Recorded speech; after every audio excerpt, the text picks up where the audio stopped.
4개월 동안 우리가 요한 일서를 함께 나누었는데, 요한 일서를 나누고 나서 어떤 말씀을 시작을 할까 기도를 하다가 올해 표어를 우리가 요한 일서 말씀을 가지고 하나님 사랑하듯 사랑하는 교회라고 정했기 때문에 그 요한복음의 핵심 요약이라고 할 수 있는 요한 일서를 나누었으니 이제 그 요한 일서의 내용이 정확히 어떤 의미인가, 어디서 나온 말씀들이었는가를 함께 살펴보는 게 더 큰 은혜가 되고 정말로 하나님 사랑하듯 사랑하는 삶을 살아가는 저와 여러분이 되기를 간절히 바라고 또 원하는 마음에 조금 길 수도 있지만 오늘부터 요한 복음을 시작을 하려고 합니다.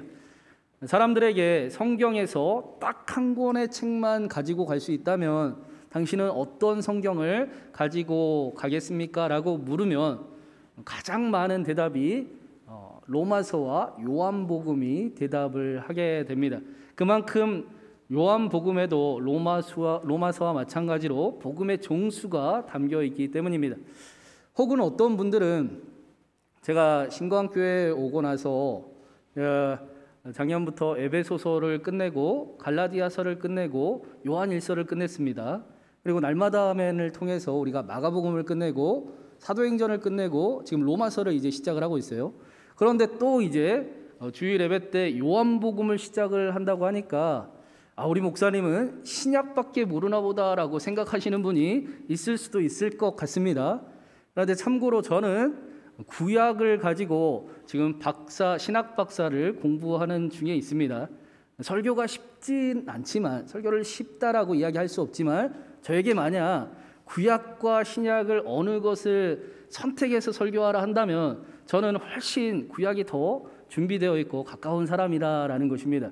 그런데도 불구하고 제가 요한복음을 나누고 신약 성서를 중심으로 말씀을 나누는 이유는 제가 목회 현장에서 사역을 해보니까 생각보다 우리가 예수 그리스도를 믿는 것이 무엇인지, 복음이 과연 무엇인지를 알아야 될 필요성을 느꼈기 때문입니다. 우리가 초대교회 성도들처럼 삶의 자리에서 실제로 그렇게 복음의 능력을 나타내는 삶을 살아가기 위해서는 예수 그리스도를 믿는 것이 무엇인지를 조금 더 정확히 알아야 되고 복음이 무엇인가를 확실하게 알 필요가 있기 때문입니다. 사랑하는 여러분, 요한복음을 나누는 동안 하나님의 사랑을 더 확실히 알아가고 예수 그리스도를 믿는 것이 무엇인지를 발견하는 은혜가 저와 여러분 가운데 더욱 넘치길 바랍니다. 그래서 성경은 분명히 예수님을 믿는 것이 아니라 사랑하는 것이다 라고 말씀하는데, 예수님을 사랑하고 그분과 함께하고 그분 안에서 기도하는 삶에 복음의 능력이 나타나고 또 구원의 역사를 경험하는 저와 여러분이 신광교회가 되기를 주님의 이름으로 축원합니다. 신약 성경에는 우리가 잘 알듯이 복음서가 있고 사도행전이 있고 또 여러 가지 서신서들이 있습니다. 그런데 이 신약 성서가 쓰여진 중요한 이유 중에 한 가지가 예수님의 재림이 늦어졌기 때문입니다. 예수님이 금방 오시겠다고 했는데 기다려도 예수님의 재림이 점점 늦어졌기 때문에 신약 성서가 쓰여지게 되었습니다. 무슨 이야기인가? 예수님을 만나고 성령의 충만함을 받아 예수님을 영접하게 되었습니다. 그래서 나타난 가장 큰 일이 무엇이었습니까? 하나 되는 공동체가 탄생하는 일이 생겼습니다. 그게 오순절 마가다락방의 놀라운 큰 기적이었습니다. 절대로 하나 될 수 없었던 사람들이, 언제나 내가 먼저인 사람들이, 그래서 함께하기보다는 다투기를 먼저 하고 분열하기를 먼저 하고 함께할 수 없었던 사람들이 예수 그리스도를 만나게 되자 하나 되는 기쁨을 경험하게 되는 겁니다. 나보다 다른 사람이 먼저 생각이 나고 사랑하는 마음이 들고 내가 용서받은 것처럼 나도 용서하기를 바라고 그렇게 함께하고 모이기를 힘쓰는 공동체가 탄생하게 되었습니다. 그런데 그렇게 하나됨의 기쁨을 누리던 초대교회가 점점 예수님의 재림이 금방 오실 줄 알았는데 늦어지는 겁니다. 지체하게 되는 겁니다. 그랬더니 어떤 일이 나타났는가? 사람들 마음에 서로 사랑해야 될 대상으로 보이던 사람들의 약점이 조금씩 보이기 시작을 합니다.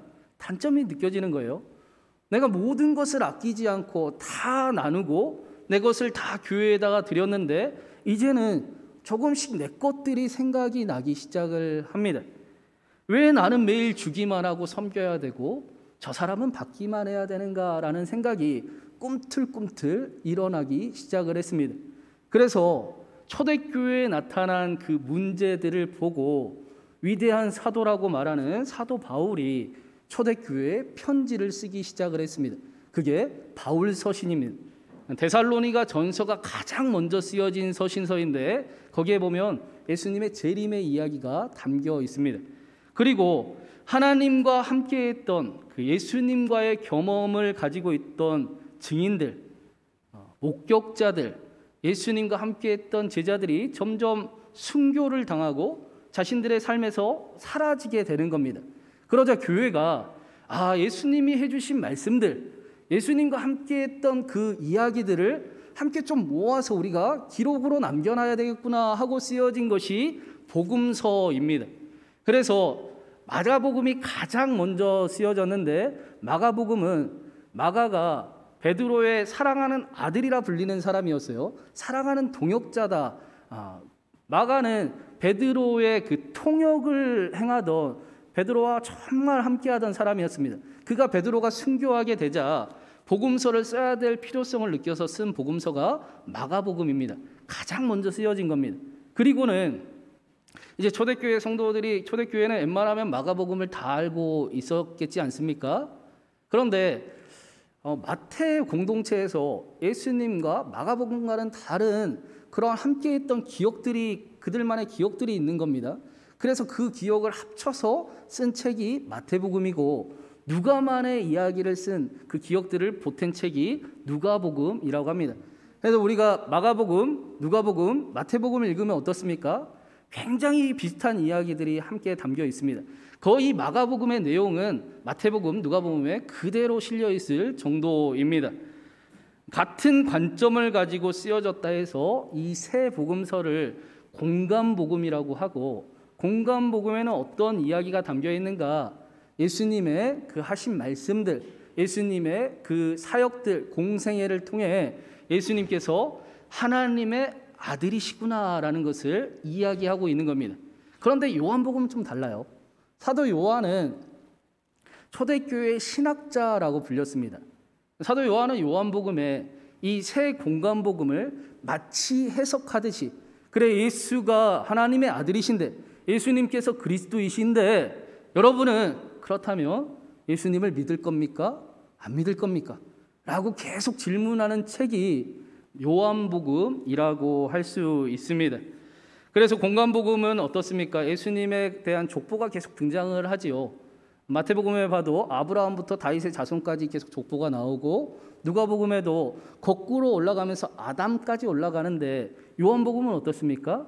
아담이 있기도 전에, 아브라함이 있기도 전에 태초부터 예수께서, 하나님께서, 예수 그리스도께서 함께 계셨다라는 말씀으로 시작이 되고 있습니다. 우리 그러면 1절 말씀을 한번 같이 읽어보겠습니다. 1절 말씀입니다. 같이 읽습니다. 태초에 말씀이 계시니라. 이 말씀이 하나님과 함께 계셨으니 이 말씀은 곧 하나님이시니라. 태초에 말씀이 계셨습니다. 이 태초라는 단어를 한자로 보면 클 태에 처음 초자를 쓰는 겁니다. 큰 처음을 이야기하는 겁니다. 제가 성탄절에 창세기에 보면 시간이 며칠 날 창조되었다라고 말씀드렸습니까? 4일날, 4일째 되는 날 우리가 인식하는 시간이 창조되었습니다. 시간이 있기도 전에 정말 세 사람의 그 한계와 인식으로 느낄 수 없는 그 태초의 처음을 이야기하는 겁니다.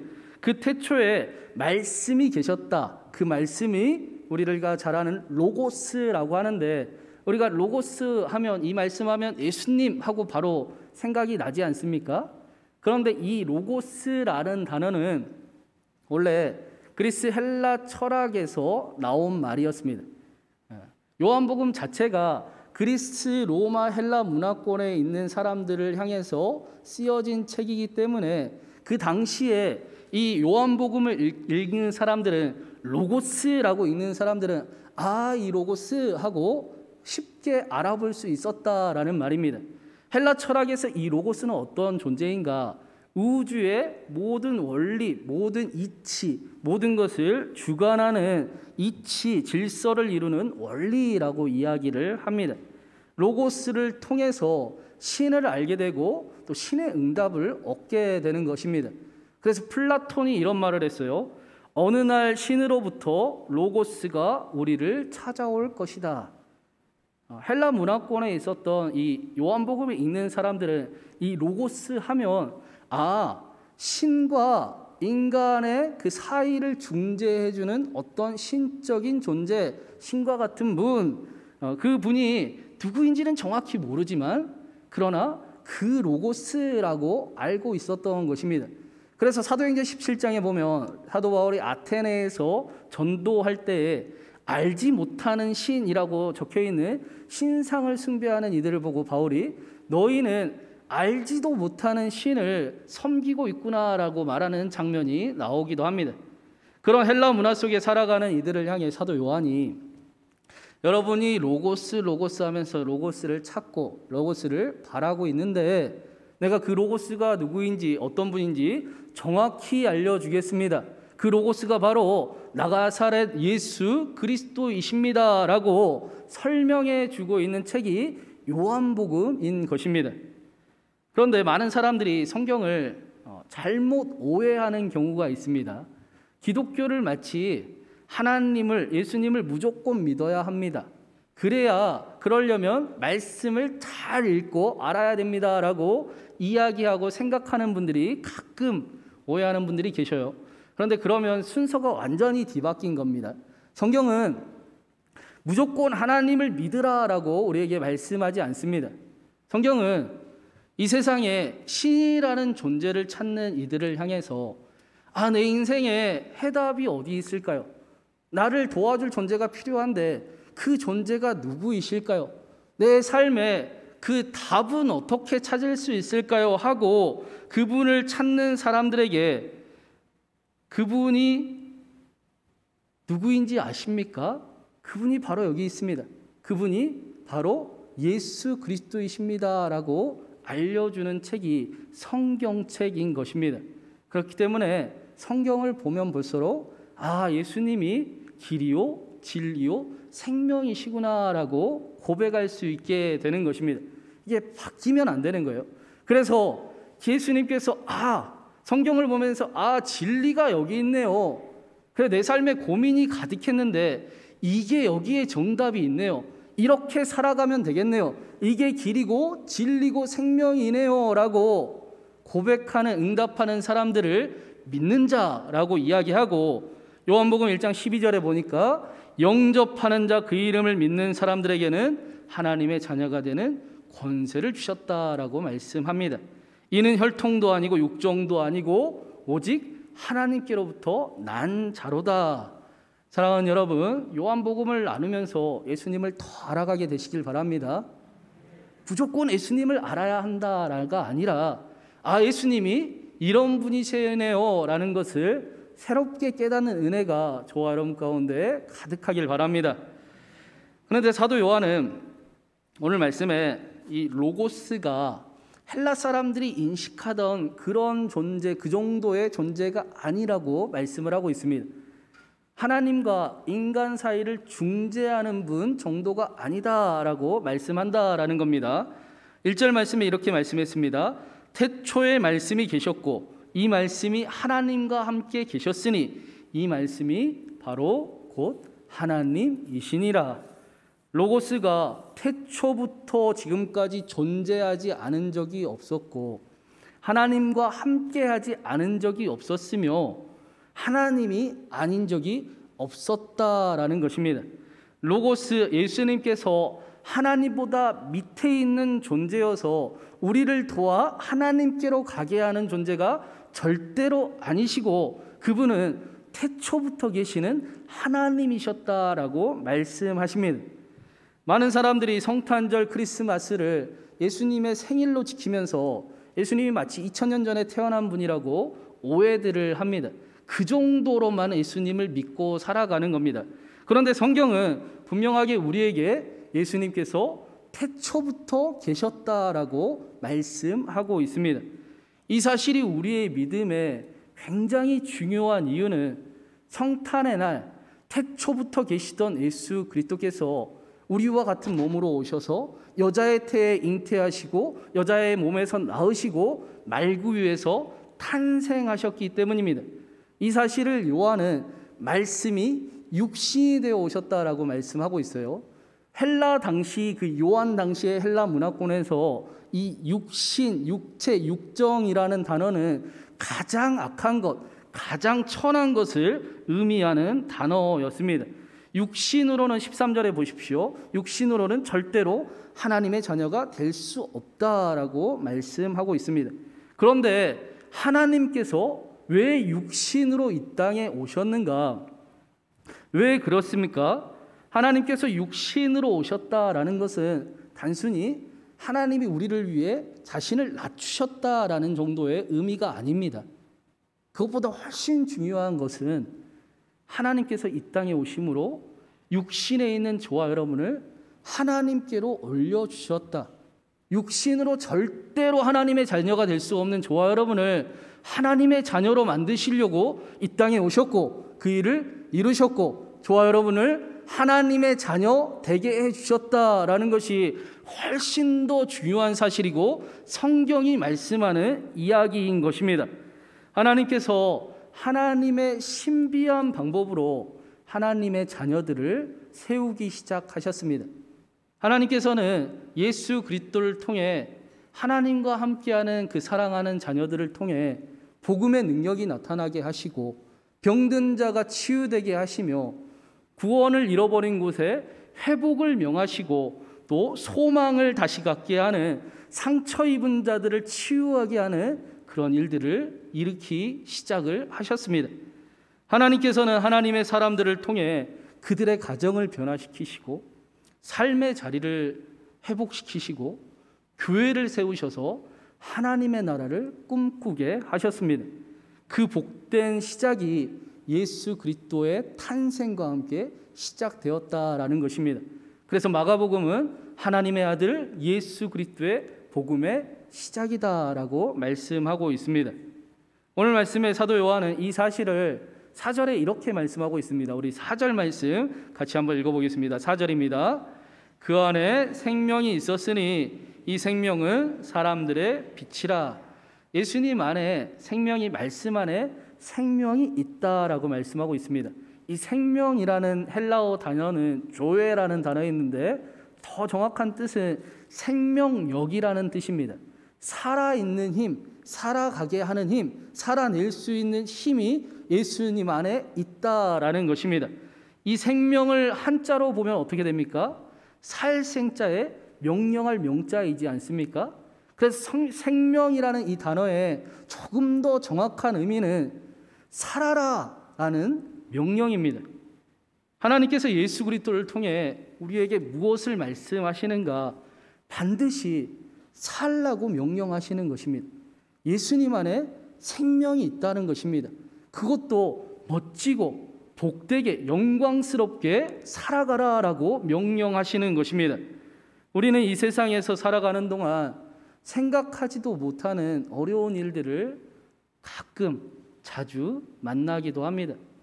다른 사람과 비교하며 자신의 삶이 속상할 때도 많이 있습니다. 또 스스로의 연약함과 실수로 인해 포기하고 싶을 때는 더 많습니다. 거짓의 아비인 마귀는 그때마다 우리에게 어떡합니까? 네가 그렇지. 그래, 넘어져 있어. 포기해버려. 다시 시작할 수 없어 라고 우리의 삶을 넘어뜨리고 마음과 삶을 무너뜨리곤 합니다. 그런 세상의 적과 우리 안의 적을 마주하고 있는 저와 여러분을 향해 하나님께서 예수 그리스도를 통해 어떤 말씀을 하시는가? 세상은 그렇게 이야기할지라도, 다른 사람은 그렇게 이야기할지라도 너희는 내가 선택한 나의 사랑하는 아들이다, 나의 사랑하는 딸이다. 누가 뭐라 해도 너희는 내 소중한 자녀이고 존귀하고 영광스러운 존재들임을 알아라 라고 말씀하시면서, 그러니 세상의 거짓말에 속지 말고 일어나라, 힘을 내라, 나와 함께 다시 일어나 살아라, 그것도 멋지게 살아라 라고 지금도 예수 그리스도 안에서 명령하고 계시는 것입니다. 그런데 우리는 하나님의 걸작품이라는 사실을 잘 알고 있음에도 불구하고 때로는 불평하기 위해 태어난 사람인 것처럼, 걱정하기 위해 태어난 사람인 것처럼 걱정을 찾아다니고 불평할 일이 없는가 찾아다니는 그런 인생을 살아갈 때가 더 많은 게 우리의 현실이기도 합니다. 그래서 하나님의 걸작품이라는 사실이, 그 말씀이 잘 믿어지지 않기도 합니다. 그런데 그렇기 때문에 하나님의 아들이, 말씀이 육신이 되어 이 땅에 오셨다라고 사도 요한이 말씀하고 있는 것입니다. 예수님 안에 생명이 없었던 적이 없었고, 그 안에 있는 생명이 사람들의 빛이 아닌 적도 없었다라고 말씀하면서, 어둠은 여전히 빛을 알지 못하고 빛을 깨닫지 못하지만, 그러나 저와 여러분에게 예수 그리스도의 빛이 지금도 비추고 있습니다. 지금 예수 그리스도의 빛이 저와 여러분의 마음에 스며들고 있습니다. 예수 그리스도를 바라보십시오라고 말씀하고 있는 것입니다. 모든 생명이 있는 것들은 반드시 빛을 향해 나아가게 되어 있습니다. 빛을 향해 나아가야 합니다. 생명의 빛이신 예수 그리스도를 믿어야 한다라고 사도 요한은 저와 여러분에게 말씀하는 것입니다. 마가복음 8장에 예수님께서 벳세다의 시각장애인을 고치시는 장면이 나옵니다. 특별한 장면이, 모습이 한 가지 나와요. 예수님이 벳세다의 그 시각장애인을 한 번 안수하시고 두 번 안수하십니다. 한 번 안수해서 안 고쳐지는가? 예수님의 그 신적인 치유의 능력이 약해진 것인가? 라는 말씀을 전하는 것이 아니라, 예수님께서 한 번 안 되면 두 번 하시고, 두 번 안 되면 세 번 일으키시며, 세 번 안 되면 될 때까지 저와 여러분을 위하시고 일으키신다라는 것입니다. 저와 여러분이 한 번에 변하지 않는 사람임을 알기에, 저와 여러분이 한 번에 알아듣지 못하는 사람들임을 너무나 잘 알기에, 저와 여러분이 한 번에 믿고 살아가는 사람들이 아님을 알기 때문에 예수님께서 두 번이고 세 번이고 다시 볼 때까지 그 일을 이루어 가시겠다라는 것입니다. 끝까지 생명을 내어서라도 저와 여러분을 사랑할 것이고 위할 것이고 살아갈 수 있게끔 함께 할 것이다 라고 말씀하시는 것입니다. 이것이 예수 그리스도의 십자가입니다. 사랑하는 여러분, 무엇이 저와 여러분의 마음을 무너뜨리고 낙심하게 만들고 포기하게 만들고 있습니까? 하나님께서 끝까지 우리를 위하시는 이유는 하나님의 소원이 저와 여러분을 살리는 것이기 때문입니다. 예수 그리스도를 통해, 그래서 태초에 계시는 분이 이 땅에 자신을 낮추시고 우리에게 살라고 명령하시며 찾아오신 것입니다. 그것도 멋지고 영광스럽게 하나님의 자녀처럼 일어나 힘을 내 그렇게 멋진 인생을 살아가자라고 말씀하고 계십니다. 사랑하는 여러분, 요한복음을 나누는 동안 하나님을 더 알아가는 기쁨이 저와 여러분 가운데 가득 넘치길 바랍니다. 예수 그리스도를 믿는 것이 무엇인지를 정확히 더 깨닫기를 바랍니다. 그래서 예수님을 바라볼 때마다 우리 안에 낙심과 우리를 무너뜨리는 것들이 있지만, 그러나 살라고 명하시는 하나님의 그 음성이, 명령이 저와 여러분에 들려서 다시 일어나 멋지게 불평하고 걱정하고 원망하는 인생, 포기하는 인생이 아니라 삶의 자리를 변화시키고 가정을 회복시키며 가정을 든든히 지켜나가는 교회를 이루어가는 저와 여러분이 되기를 주님의 이름으로 축원합니다. 우리 이 시간에 사랑합니다 나의 예수님 함께 찬양하면서 함께 귀한 고백과 함께 기도하도록 하겠습니다.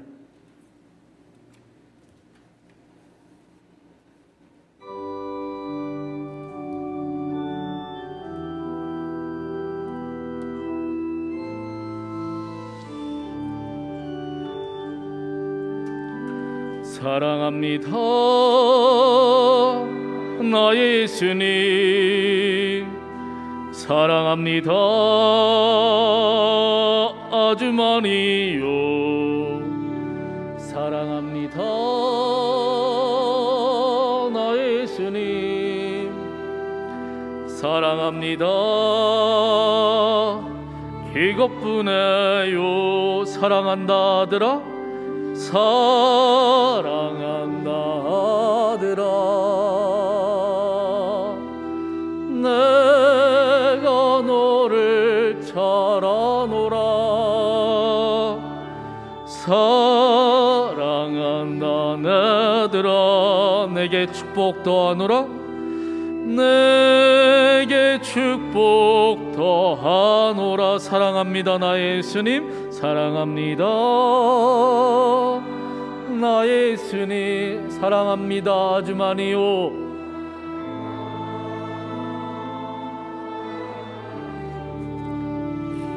사랑합니다 나의 예수님, 사랑합니다 그것뿐에. 사랑한다 내 딸아, 사랑한다 내 딸아, 내가 너를 잘 아노라. 내가 너를 잘 아노라. 사랑한다 내 딸아, 내게 축복도 하노라. 내게 축복도. 사랑한다 내 딸아, 사랑한다 내 딸아, 내가 너를 잘 아노라. 내가 너를 잘 사랑한다 아들아, 사랑. 내게 축복도 하노라. 내게 축복. 우리 마지막으로 사랑한다 아들아, 내가 너를 잘 아노라. 내가 너를 잘 아노라. 사랑한다 내 딸아, 사랑한다 내 딸아, 내게 축복도 하노라.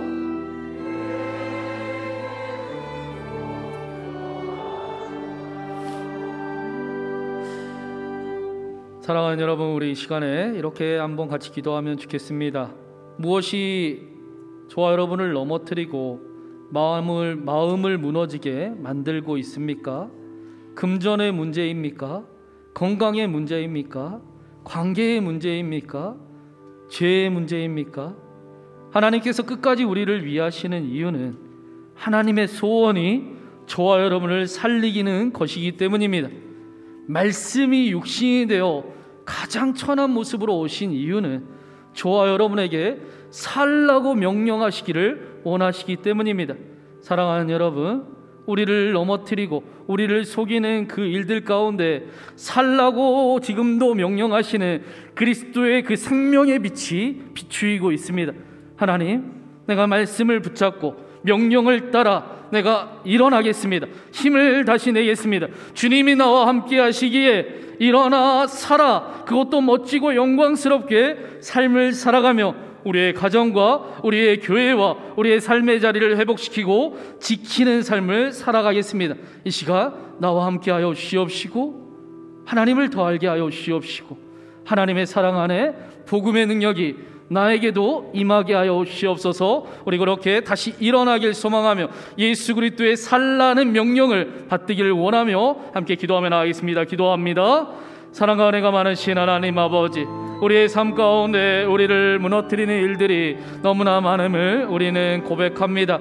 하나님, 우리의 마음을 낙심하게 만들고 마음을 잃어버리게 만들며 우리의 삶을 무너뜨리는 것이 너무나 많이 있음을 우리는 고백하며 나아갑니다. 하나님, 그러나 우리는 이제는 불평을 하는 인생이 아니고, 하나님, 우리의 삶을 포기하여 넘어져 버리는 인생이 아니고, 원망하며 걱정거리를 찾아가는 인생이 아니라, 하나님, 살라고 명령하시는, 그것도 멋지고 영광스럽게 살라고 명령하시는 사랑받는 자녀처럼, 하나님의 걸작품처럼 일어나라, 힘을 내라, 내가 너와 함께함이라. 하나님 말씀하시는 그 하나님의 명령을 붙잡으며 다시 일어나 꿈을 꾸는 시간, 회복하는 시간, 예수 그리스도를 아는 시간, 예수 그리스도가 그 안에 거하시는 시간, 예수님을 믿는 것을 넘어 사랑하는 하나님과 함께하는 시간 되게 하여 주시옵시고, 그러한 삶들 되게 하여 주셔서 하나님, 우리의 삶을 통해 하나님, 우리의 가정이 더욱 든든해지게 하시고, 우리의 삶의 기도 제목들에 하나님의 구원의 역사가 나타나게 하시며 하나님의 영광이 드러나는 우리 신광교회, 사랑하듯 하나님을 사랑하듯 사랑하는 우리 신광교회 되도록 주님 은총을 더하여 주시옵소서.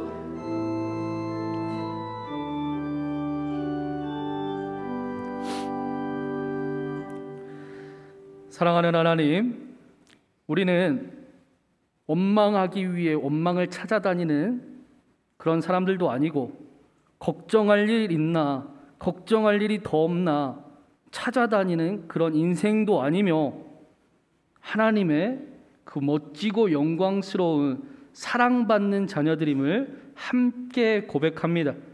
예수 그리스도의 생명의 빛이 우리에게 비추고 우리에게 지금도 살라고 명령하시며 우리를 끝까지 함께 하시겠다는 그 하나님의 말씀이 우리 안에 가득 넘치게 하여 주셔서 우리가 주님과 함께 다시 일어남을 경험하는 수많은 이야기들 가운데, 우리를 낙심케 하는 일들 가운데도 초대교회 성도들이 그랬던 것처럼 소망 가운데 하나님을 바라보며 소망을 부끄러워하지 아니함은 하나님의 사랑을 확실히 알기 때문임을 고백하는, 그래서 복음의 능력이 나타나고 우리의 기도 제목에 구원의 역사가 경험되는 그런 성도의 삶들이 되게 하여 주시옵소서. 요한복음을 통하여 더욱 예수 그리스도를 알아가는 삶이 되게 하여 주시옵시고, 예수님을 믿는 것이 무엇인지, 복음이 무엇인지를 더 알아 예수님을 믿는 것을 넘어 예수님과 사랑에 빠지는, 주님을 사랑해 주님의 소원이 명령으로 들려 우리의 삶의 가정과 자리와 교회를 지켜나가는 우리 모두가 되게 하여 주시옵소서. 하나님의 은혜가 저 문을 나갈 때에 다 사라져버리는 인생이 아니라, 저 문을 나가서도 우리에게 살라고 명령하시는 그 하나님의 명령이 들리게 하여 주시옵시고, 우리를 넘어뜨리는 일들을 만날 때마다 오히려 더 능력 주시는 자 안에서 모든 것 행할 수 있다는 소망과 믿음 가운데 능력을 행하는 한 주간 그렇게 살아가는 우리 모두가 신광교회가 되게 하여 주시옵소서. 우리에게 힘을 주시고 사랑한다 말씀하시며, 다른 사람은 누가 뭐라 해도, 세상의 거짓말이 그렇게 흉흉해도, 그러나 나는 여전히 너와 함께하고 사랑한다 말씀하시는 그 예수 그리스도를 알고 동행하며 살아가는 은총이 가득 넘치게 하여 주시옵소서. 함께 하시고 우리를 통해 영광 받으시길 간절히 바라오며 살아계신 우리 주님 예수 그리스도의 이름으로 기도드리옵나이다. 아멘.